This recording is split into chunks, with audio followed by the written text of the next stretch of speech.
Assalamualaikum warahmatullahi wabarakatuh. Nah, pada video kali ini saya akan menjelaskan mengenai kaidah-kaidah yang ada dalam usul fikih. Sebelumnya, perkenalkan nama saya Nadila Dwi Akmarina dari program studi Ekonomi Islam. Nah, video kali ini sekaligus sebagai penilaian ujian akhir semester pada mata kuliah pengantar usul fikih yang diampu oleh Ibu Ika Husnia Anggraini. Nah, jadi dalam video kali ini, kaidah-kaidah yang akan saya jelaskan yaitu yang pertama yaitu mengenai kaidah amr atau kaidah perintah. Lalu yang kedua yaitu kaidah nahi atau larangan. Lalu ada juga kaidah am dan khos, kaidah mutlak muqayyad, dan yang terakhir yaitu mengenai kaidah mujmal dan mubayyan. Nah, untuk pembahasan yang pertama yaitu mengenai kaidah amr atau kaidah perintah. Yuk langsung simak pembahasannya.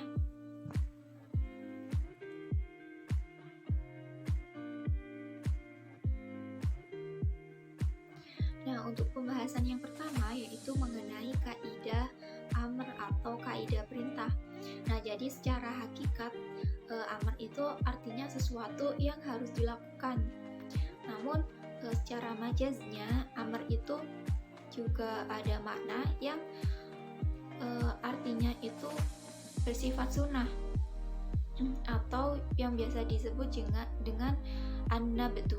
Contohnya dalam surat Al-A'raf ayat 204 yang bunyinya A'udzubillahi minasyaitonirrajim Bismillahirrahmanirrahim.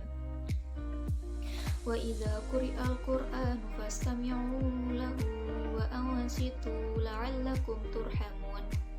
Yang artinya dan apabila dibacakan Al-Qur'an maka dengarkanlah dan diamlah agar kamu mendapatkan rahmat. Nah, dari ayat ini kita diperintahkan untuk mendengarkan dan diam saat dibacakan Al-Qur'an. Jadi sifatnya di sini an-nabdu, jadi sunnah. Dan apabila kita kerjakan akan mendapatkan pahala dan apabila ditinggalkan tidak akan mendapatkan dosa. Namun ada juga beberapa ulama yang mengharuskan untuk mendengarkan apabila Al-Quran itu dibacakan seperti itu. Lalu yang kedua yaitu ada juga makna ad-du'a atau suatu permohonan. Contohnya dalam surat Al-A'raf ayat 151 yang bunyinya A'udzubillahi minasyaitonirrajim Bismillahirrahmanirrahim. Qala rabbighfirli wa li akhi wa adkhilna fi rahmati wa anta arhamar rahimin. Yang artinya Nabi Musa berdoa, "Ya Tuhanku, ampunilah aku dan saudaraku, masukkanlah kami ke dalam rahmat Engkau, Engkau Maha Penyayang dari semua penyayang." Nah, dari ayat ini merupakan suatu permohonan atau permintaan kepada zat yang lebih rendah kepada zat yang lebih tinggi. Misalkan kita berdoa kepada Allah Subhanahu wa Ta'ala untuk meminta permohonan agar diampuni dosa-dosanya, seperti itu.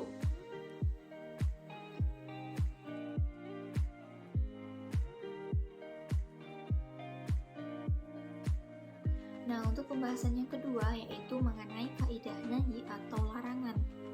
Jadi, secara hakikat nahi itu artinya sesuatu yang dilarang atau diharamkan.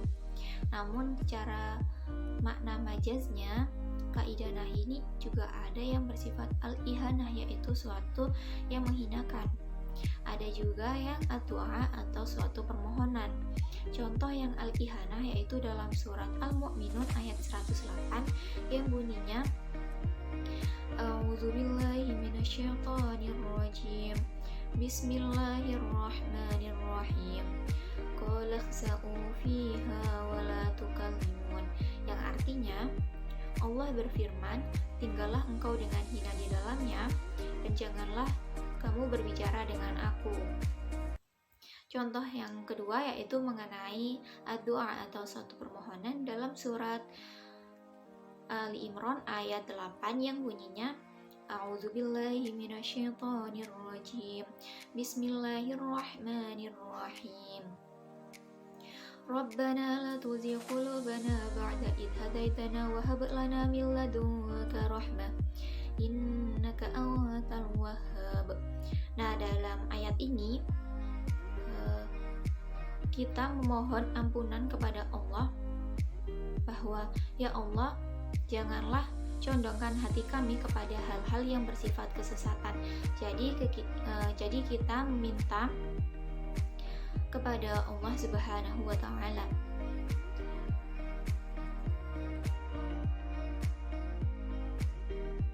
Nah, untuk pembahasan yang ketiga yaitu mengenai kaidah am dan kaidah khos. Jadi, am sendiri itu artinya lafadz yang secara umum, sedangkan untuk khos itu lafadz yang dikhususkan. Misalkan dalam Al-Quran, A'udzubillahi minasyaitonirrajim.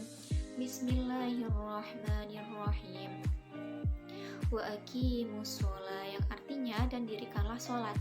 Nah, dari ayat ini kita diperintahkan, semua umat muslim itu diperintahkan untuk melaksanakan sholat.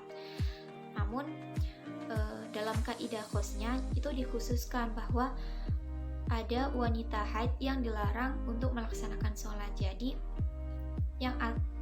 yang sebelumnya bahwa secara umum itu semua muslim diperintahkan untuk melaksanakan sholat, namun dikhususkan bahwa ada seorang wanita yang dilarang untuk melaksanakan sholat, yaitu wanita yang sedang haid. Seperti itu.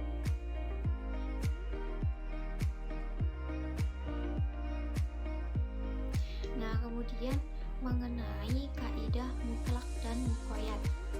Jadi, kaidah mutlak itu merupakan lafadz yang tidak dibatasi, sedangkan untuk kaidah muqayyad yaitu lafadz yang dibatasi. Contohnya dalam surat Al-Maidah ayat 3 yang bunyinya A'udzubillahi minasyaitonirrajim. Bismillahirrahmanirrahim. Hurrimat 'alaikumul maitatu wad-damu wa lahmul khinzir, yang artinya diharamkan bagimu untuk memakan bangkai, darah, daging babi, dan seterusnya.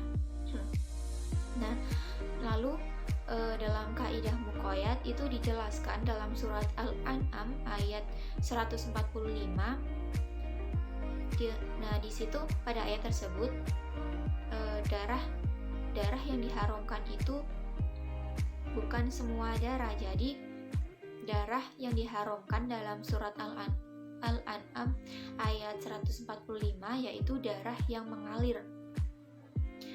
Jadi jika tadi di dalam kaidah mutlak yaitu dalam surat Al-Maidah yaitu diharamkan mengenai darah, namun dalam kaidah muqayyad dijelaskan lagi bahwa dalam surat Al-An'am ayat 145 bahwa yang diharamkan itu darah yang mengalir, seperti itu.